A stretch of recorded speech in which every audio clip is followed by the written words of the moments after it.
stretching.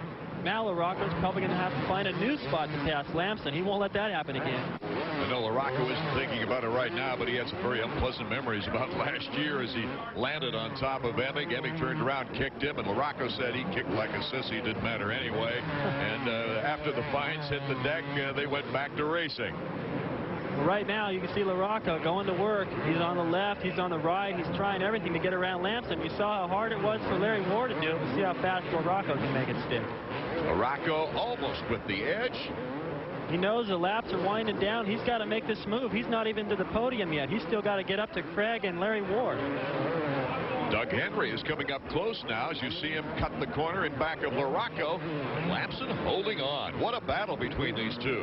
I think Jeremy's going to have to go over and high-five Lamson. Thanks, buddy, for holding all these guys up. He's got a huge lead now. Putting the roadblock up. Well, I don't think it's something he's doing intentionally. He just isn't back up to speed from that injury. And in the same place, I can't believe Lamson left the door open again.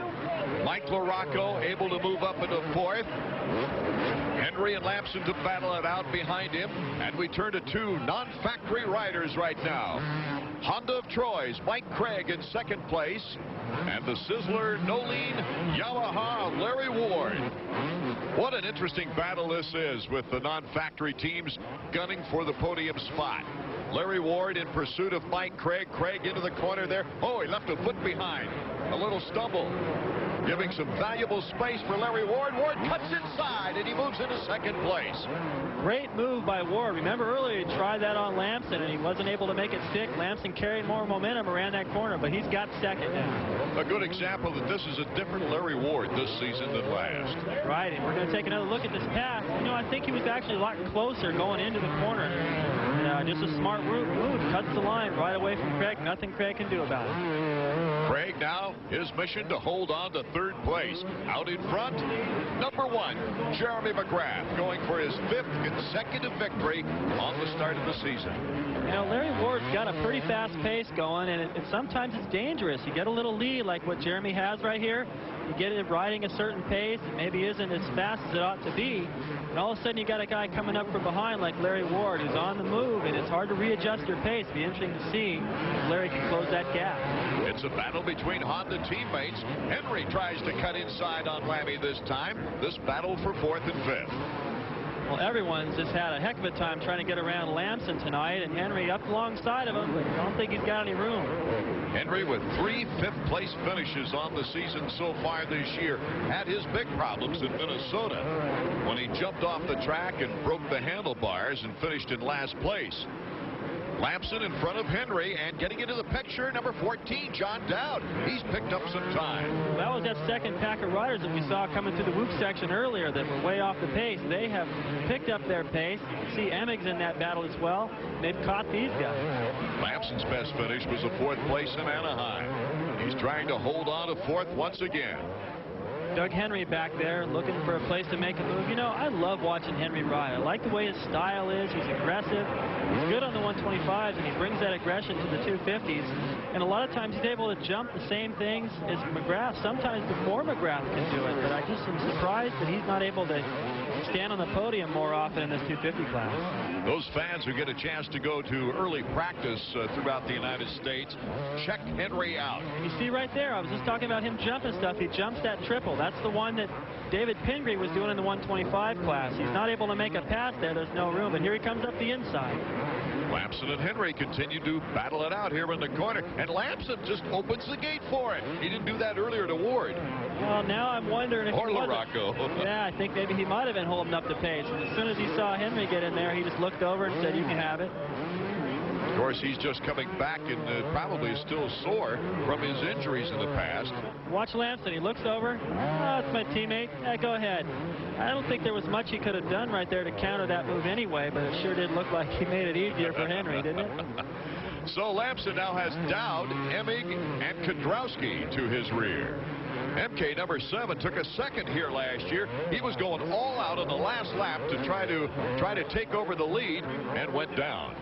Much more disappointing season this year, however. We'll be back. Laps running out here at San Diego's Jack Murphy Stadium. John Dowd, number 14. Mike Kudrowski, number 7. They're battling in back of Steve Lamson. Also, Emig is back there. You saw Kudrowski come in there and nudge the back of John Dowd. He went in and ran into his back tire. Doesn't really cause any harm, nothing to any of the riders, but it just lets him know, hey, I'm here. You make a mistake, you're mine. Out in front, Jeremy McGrath with Larry Ward in second place and Mike LaRocco in third as we look back toward valuable points. Well, Kudrowski right here looks pretty fast, and he looks pretty anxious, Art. And I think this group of riders right in front of him, I think he knows he can get by him if he plays his cards right. Kudrowski leaning on John Dowd right now. Dowd was on a run from 10th place in the opening race to 8th to 7th and then dropped to 15th before this race.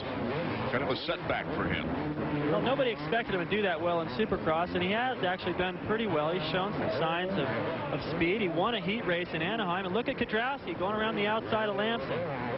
Mike Kudrowski wants to pick up some positions for valuable points. You know, Lamson doesn't look good at all. He looks wounded. Something's wrong. He has really slowed the pace. Well, he might not be fully recovered from the sternum injury. Right. He definitely looks like he's just kind of handing things over to everybody that comes up from behind. He's just not able to put up a fight. No strength at all. Now he's got Emig coming next. The battle for 5th and 6th right now with John Dowd and Mike Kudrowski. Kudrowski looking very strong. Got the poor start again. Had to come up through the pack. And makes the inside move. What a block pass that was. A flying block. He jumped into the line. He didn't take it. He jumped in there. I think Dowd that's probably really shocked him, and he just kind of moved over and let him have it. Here's the last lap look. Jeremy McGrath acknowledging the crowd once again. Jeremy McGrath on his way to tying Rick Johnson's record for consecutive wins at the start of a season. That would be his 5th consecutive victory once he gets the checkered flag. The most consecutive wins in a season is held by Bob Hanna and Rick Johnson, and that number is 6. Jeremy McGrath will attempt that next in Atlanta. As we watch Jeremy close in on the finish line, Larry Ward tonight has earned this 2nd place. He's actually gained a little time on Jeremy. In these last laps, Jeremy's not really trying to impress anybody. He's got the win, but Ward has ridden extremely well. He has earned the 2nd place. LaRocco had every opportunity to close the gap, couldn't do it. Larry Ward belongs up there. As Jeremy takes the win, Larry Ward is solid. Jeremy McGrath to within 3 wins of Bob Hanna's mark of 27 career wins. And of course, Rick Johnson holds the record with 28. A great, legitimate 2nd place for Larry Ward. And you can see by his finish line antics that he's pretty excited with that. Jeremy McGrath closing in on Rick Johnson's record, and that's probably why he's booed here in San Diego. Rick Johnson, a San Diego sports legend. Here's the final results. McGrath, Ward, and LaRocco on the podium with Craig holding on to 4th. Didn't wilt very far. Lamson a 6th. Emig, Dowd, Kudrowski, Swink in 10th place. Let's go to Jan Beekers. Larry, that was a great ride for you. You had to work your way through the pack, but your goal is to finish on the podium every race. Boy, you did it today with style. Yeah, I felt good tonight. I came from a little ways back. I had some hard time getting by my buddy Steve Lamson, but once I got by him, I rode my butt off and I caught up, and you know, I was on Jeremy's pace tonight. Normally he's a little faster than me. Tonight I was just as fast as him. Better start would have made it interesting. Now Mike Craig was pretty tough tonight too. He got a good start, actually passed Jeremy at one stage, but then looked like he tired a little bit. Yeah, Mike Craig's definitely a very fast rider. Fortunately for me, I caught him after the halfway point, so he was already tired and I went right by him. Hey, nice job tonight. Thank you. For this early in the season, an amazing 21-point lead in the points race. Now Ward is 9 points in front of LaRocco. Let's hear from the winner. Jeremy, well, you've done it. You've equaled the record that Ricky Johnson holds. Did that go through your mind during the race at all, that, hey, you're going to equal that record? Well, tonight was I didn't feel like tonight that I was on and practice on in my heat race and I felt a little tight. And it's amazing to me that the main event at that time was so easy. I got out in front, pulled away, and I mean, it's great to be, you know, up on the roster with Ricky Johnson, but my main concern at hand was to win the race, and that's what I was trying to do. Yeah, but what about Mike Craig? He put an honest-to-goodness pass on you, and then you had to work your way by.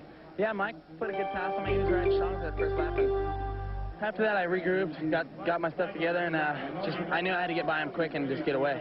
Well, Jeremy, in 2 weeks, you can own this record if you pull another one off. Yeah, 2 weeks. It's a shame we got to wait, huh? Thanks. Mike LaRocco used all his talents to get back into a third place, a podium spot. Jan Beekes is with him now. Mike, we've asked you this a lot of times. I mean, you look like you're the fastest bike out there, but those starts are still just killing you. What can you do to give yourself a better chance off the gun? You know, I'm not really sure. You know, I've been working on a lot of things, and nothing ever seems to work twice. So, you know, I really don't know. You know, it'd help a lot if the guys out there would race Jeremy and not just everybody else but him. And it just makes it tough on everybody else who wants to win to get up there and do it. So, you know, just need to figure out something to get my bike in there in the first turn and get away from everything. Now, is it something technical? It seems like the Kawasaki's run really fast in the race but don't get off the line so well. Is it something that you're having a hard time overcoming mechanically? You know, I really don't think so. It's not that we haven't got good starts. It's just, you know, whether we can do it consistently or the ground changes. You know, nobody really knows, or we definitely have it taken care of. But, you know, definitely the bike runs good. It's fast. And, you know, as you can see on the track, it goes around good. We just got to get up front. Well, Mike, you certainly get the Hard Charger Award. Thanks. Thank you. 5 in a row for Jeremy McGrath. And besides his brilliance, Larry Ward's the most interesting story. Yeah, you know, and I noticed tonight, Larry doesn't look as pleased to be on the podium as he used to be. Now he really seems like he's gunning for that win. I would look for him to be more aggressive in these weeks to come. Art Eckman for David Bailey and Jan Beekes. We'll be with you from Atlanta next on the U.S. Supercross Series.